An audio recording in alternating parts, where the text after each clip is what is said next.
বিষয়টা ব্যাখ্যা করার জন্য আমি কেউ নই। আমি একজন আদিবাসী সম্প্রদায়ের মানুষ হিসাবে গর্ববোধ করি এবং এই আদিবাসী মানুষদের জন্য যে ধার্য যে সংরক্ষণের অধিকার, যেটা মাত্র স্টেট গভর্নমেন্টের 6% এবং যেটা সেন্ট্রালের 7.5% যে অধিকার, এই অধিকারটা যাতে প্রকৃত আদিবাসীরাই পায় এবং ওই অধিকারটা কোনো একটা সময় আমি অ্যাভেল করেছিলাম।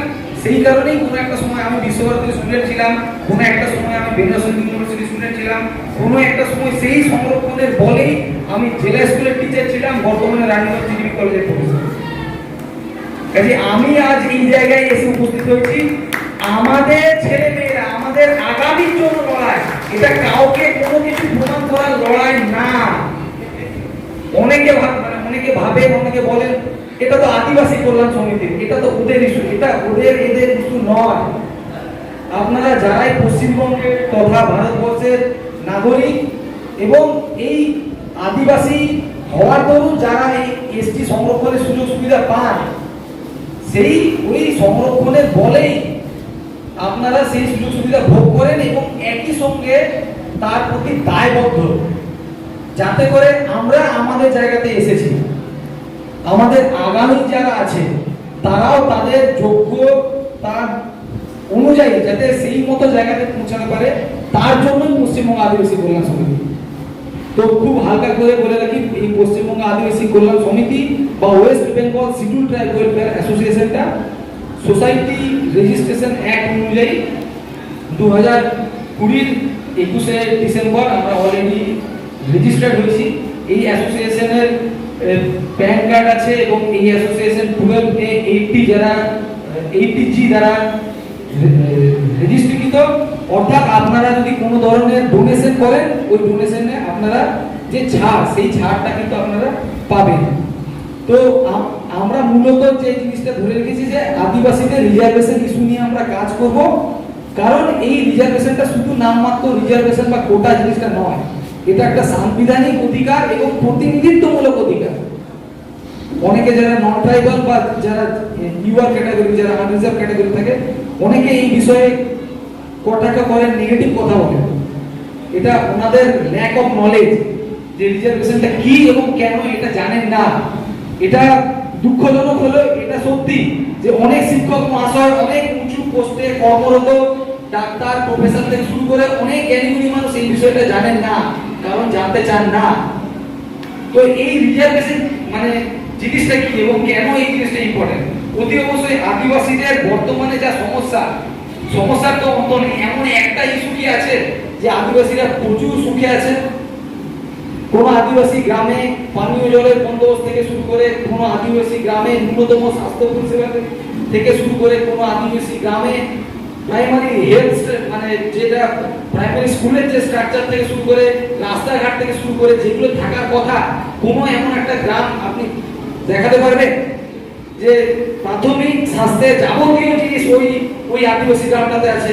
রাস্তাঘাট দারুণ, স্কুলের অবস্থা, একটা প্রাইমারি স্কুলে যতজন শিক্ষকের দরকার ততজন আছে, যতজন মানে অশিক্ষক বা আমাদের মানে নন টিচিং স্টাফের দরকার ততজনই আছে। বিষয়টা হচ্ছে আদিবাসীদের জন্য কোনো কিছুই ঠিক নেই, কোনো কিছুই ঠিক নেই। আমাদের গুরুগণকে অনেক দিন আগে একটা কথা বলে গেছেন, যেটা একদম আপ্তবাক্য, আমার অড়াক লাগি, আমার দুয়ার লাগি, অকল হবাই নিয়ে আম জ্ঞান নিয়ে। তো এখানে অনেকে ভূমিজ মুন্ডা কমিউনিটির আছেন, ওরা কমিউনিটিরও আছেন। মানে তোমার বাড়ির জন্য, তোমার দুয়ারের জন্য আর কেউ দেখবে না, আপনাকেই এই বিষয়টা দেখতে হবে, তোমাকেই এই বিষয়টা দেখতে হবে। তো অনেকে এই আশা নিয়ে থাকেন যে উনি করে দেবেন, এনারও তো আছেন। অ্যাকচুয়ালি উনি বলে কোনো আলাদা কিছু নয়। আমাদের মধ্যে এখানে যারা আছেন, এই বালকরাম বাবু বা এই মানে মিতন বাবু বা গৌতম বাবা, আমার তো কোনো ফ্যামিলির 14 পুরুষ কেউ পুলিশেও নেই, কোনো কোর্ট কাছারি থেকে শুরু করে কোনো পলিটিশিয়ান কেউ নেই। আমার কোনো একটা টাইমে মনে হয়েছে যে এই ইস্যুটা অত্যন্ত গুরুত্বপূর্ণ ইস্যু, কারণ এই রিজার্ভেশনের সঙ্গে কোথাও এডুকেশনটা অঙ্গাঙ্গিকভাবে যুক্ত। মানে শুধুমাত্র রিজার্ভেশন একটা টার্ম নয়, এই রিজার্ভেশনটা যে কোনো কমিউনিটি বা যাদের মানে রিজার্ভ ক্যাটাগরি যারা তাদের একই সাথে এডুকেশন, একই সাথে জব, মানে government service job, affiliated government service job, এবং যেটা জনপ্রতিনিধিমূলক যেগুলো ক্ষেত্র, ইলেকট্রনিয়াল যে ক্ষেত্রগুলো, এইগুলোতে কিন্তু সরাসরিভাবে যুক্ত। তো ওই এডুকেশনটার পক্ষ থেকে আমার ব্যাপারটা মনে হয়েছিল যে এইটা একটা গুরুত্বপূর্ণ ইস্যু। আর যতটুকু বিভিন্ন জায়গায়, সেটা পুরুলিয়া, বাঁকুড়া, দার্জিলিং থেকে শুরু করে দক্ষিণ চব্বিশ পরগনা থেকে শুরু করে যেখানেই হোক না কেন, মুর্শিদাবাদ থেকে শুরু করে যতজন আমরা ডাক্তার, উকিল, তারপরে প্রফেসর, স্কুল শিক্ষক বা ব্যাংকার, যাই আমরা কিছু দেখতে পাই না কেন এই রিজার্ভেশনের দৌলতে, কতজন আছেন যে রিজার্ভেশন ছাড়াই লেখাপড়া করেছেন? এমন কেউ কেউ আছেন যারা এই রিজার্ভেশনের দৌলতে অনেক ভালো লেখাপড়া করে নিজেকে এমন একটা জায়গায় নিয়ে যান, তারপরে সেইখান থেকে জেনারেল ক্যাটাগরিতে চাকরি পান, দিয়ে পরে বলেন যে রিজার্ভেশনের আর দরকার নেই। কিন্তু উনি ভুলে যান যে ওই রিজার্ভেশনের দৌলতে কোনো একটা টাইমে উনি ম্যাক্সিমাম এডুকেশনাল কোয়ালিটি বা বেস্ট এডুকেশনাল কোয়ালিটিটা এভেল করেছিলেন। এই যে এডুকেশন জিনিসটা বারবার বলছি, আমরা দেখছি প্রত্যেকটা ইনস্টিটিউট, ওটা যাদবপুর ইউনিভার্সিটি হোক, ওটা কেএনইউ হোক, ওটা বর্ধমান বিশ্ববিদ্যালয় হোক, ওটা নর্থ বেঙ্গল ইউনিভার্সিটি হোক, রায়গঞ্জ হোক, যা কিছু হোক না কেন, কল্যাণী হতে পারে, বারাসাত স্টেট মানে স্টেট ইউনিভার্সিটি হোক, যা কিছু হতে পারে, অথবা আমাদের নিট হোক, তারপরে আমাদের যেটা ইঞ্জিনিয়ারিং এর যা কিছু হোক, মেডিকেল, প্যারামেডিকেল, সমস্ত কিছুতে যে ওই এডুকেশন অ্যাভেল করা যে লিস্ট, সেই লিস্টগুলো এসটি লিস্টে আমরা দেখছি ঘোষ, মন্ডল, বিশ্বাস, মাহাতো, রায়, সেন, সেন শর্মা, এরা এই লিস্টে রয়েছে।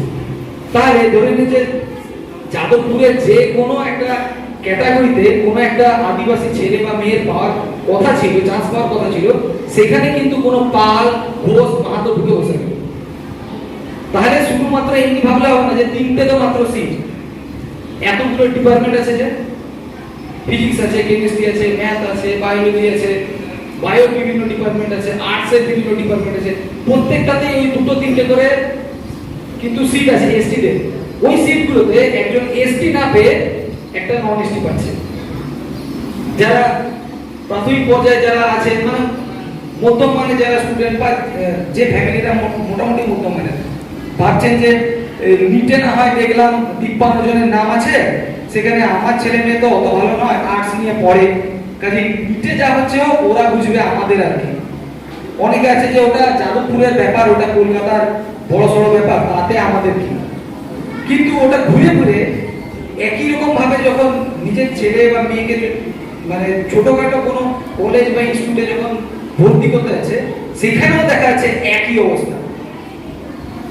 কাজে এটা শুধুমাত্র নিট বা প্যারামেডিকেল বা নার্সিং বা কোনো যাদবপুর ইউনিভার্সিটি বা প্রেসিডেন্সি এরকম কোথাও আবদ্ধ কিন্তু নয়। বিষয়টা ব্যক্তি অনেকখানি।